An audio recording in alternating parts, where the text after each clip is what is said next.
کیسی زندگی گزری ہے سر؟ اللہ کا بڑا کرم ہے، رحم. بورنگ؟ نہیں الحمدللہ. ایکٹیویٹی چل رہی ہے بالکل صحیح. پولیٹیکل؟ الحمدللہ. آپ کو پارٹی اون نہیں کرتی، پولیٹیکل کیا ہی چلیں گے؟ نہیں یار، احتشام اون یا ڈس اون کا ایشو نہیں ہے. میری ہی جماعت ہے اور مجھے کوئی کون کہے گا کہ اون نہیں کرتا.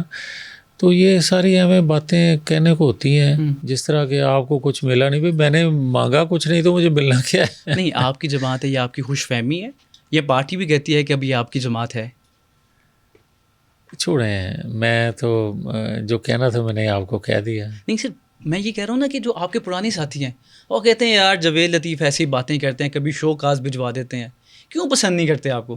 دکھ نہیں لگتا ہے کہ تگ و دو کی؟ نہیں، احتشام کوئی دکھ کا نہیں ہوتا. ہمیشہ جماعتوں کے اندر مختلف آراء رکھنے والے لوگ ہوتے ہیں، مختلف نظریات پہ مختلف طریقوں سے کام کرنے والے لوگ ہوتے ہیں. کچھ لوگ فیس پہ آ کے سامنے آ کے کام کر رہے ہوتے ہیں، کچھ لوگ پیچھے بیٹھ کے کر رہے ہوتے ہیں. مگر یہ کہنا کسی کا کہ وہ چھڈو جی یہ وہ، بات یہ ہے کہ آپ کو جماعت کے اندر حق سچ کی آواز اٹھاتے رہنا چاہیے، اور جو حق سچ کی آواز اٹھائے گا یقیناً وہ متنازع بھی ہوگا اور اٹھایا بھی جائے گا. اٹھایا بھی جائے گا اور ہوتا ہے، ہونا بھی چاہیے، کیونکہ جس طرح کا ہمارا سسٹم ہے. اور آپ دیکھیں ہر جماعت کے اندر، جس طرح آپ نے میرا تعارف باغی کے طور پہ کروا دیا، تو ہر جماعت کے اندر ہوتے ہیں یہ باغی. اگر صحیح بات کو کرتا ہے تو اس کو کوئی باغی کہے، باغی کیا چھوڑیں. لیکن سر پی ایم ایل این میں باغی کم ہو گئے ہیں، لگ رہا ہے آپ کو؟ جب جماعتیں نظریات سے ہٹتی جاتی ہیں اور نظریات کمزور ہوتے جاتے ہیں تو اس طرح کے لوگ بھی کم ہوتے جاتے ہیں. یعنی کہ آج پاکستان مسلم لیگ اپنے نظریات پہ نہیں ہے. میں صرف مسلم لیگ کی بات نہیں کر رہا، میں تو لیکن مسلم لیگ کی بات کر رہا ہوں. میں عرض کر رہا ہوں، میں نے سب کی بات کی ہے، تمام جماعتوں کی.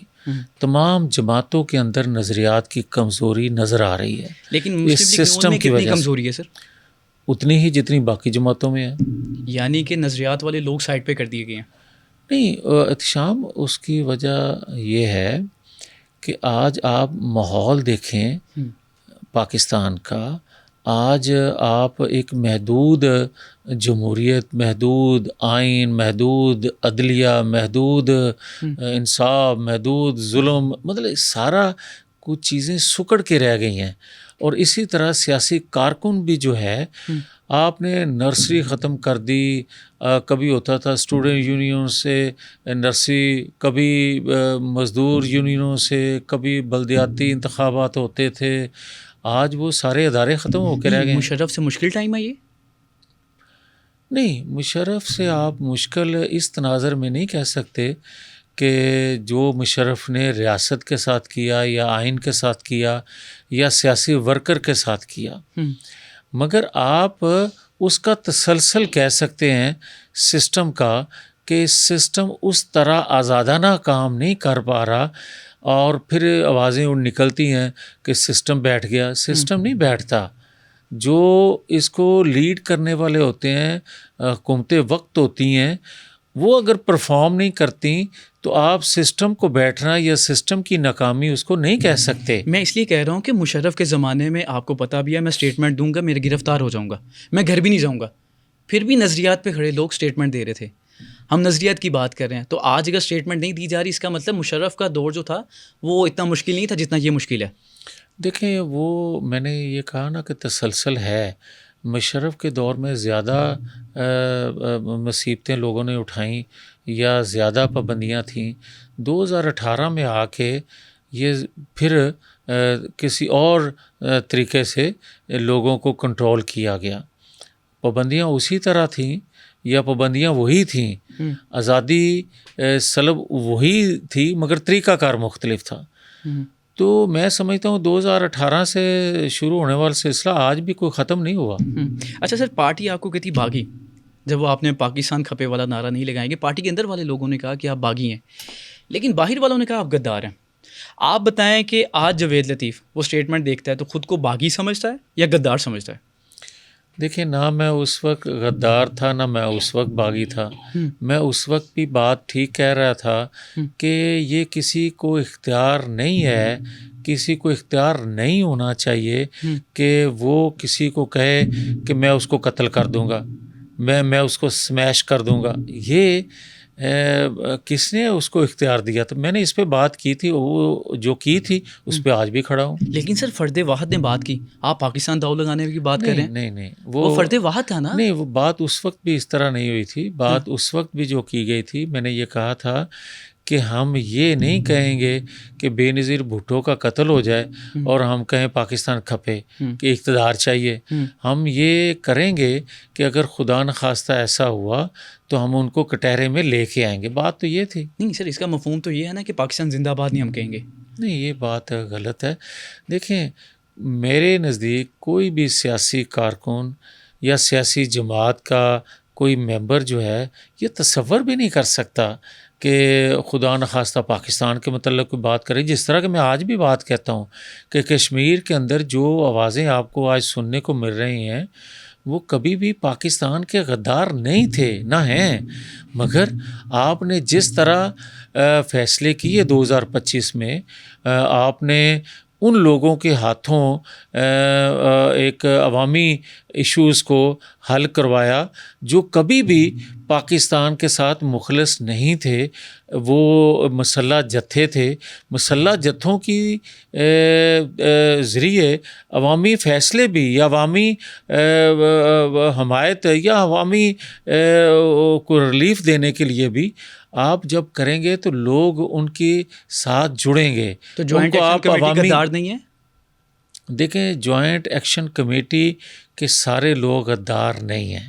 یہ فیصلہ جوائنٹ ایکشن کمیٹی کون غدار ہے کچھ، کون نہیں ہے؟ میں عرض کرتا ہوں، یہ جوائنٹ ایکشن کمیٹی بننے سے پہلے کچھ درجن ہوں گے، کوئی 100-150 کے قریب ہوگا پورے کشمیر میں، جن کے نظریات مختلف تھے، جن سے کشمیری اتفاق نہیں کرتے تھے.